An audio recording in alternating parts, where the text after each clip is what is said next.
Food trip tayo. Dito sa Hermosa Tondo, maraming mabibilan na pagkain. Lalo sa gabi. Stall number 1, open na sila. Mga sisig, hotdogs, and fried pork. May pilahan ng mga tao sa gabi. Lalo pag weekends. Kaya check ko lang kung ano ang mabibili.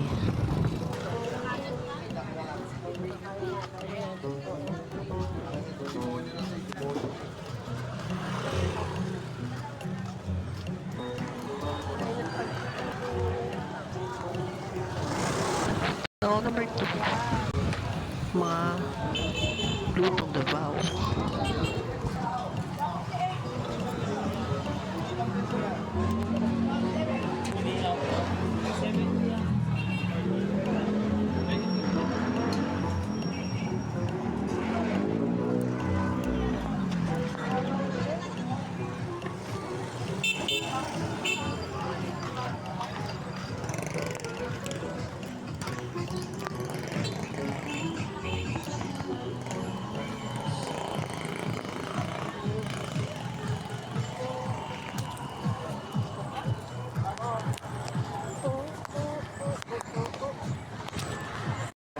Stall number 3, Siomai at rice.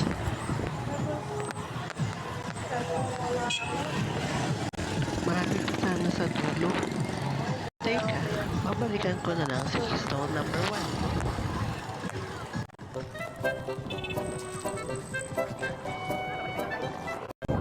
Bilisan natin ang paglalakad. Kasi mahaba ang pila sa stall number 1. ありがとうございます。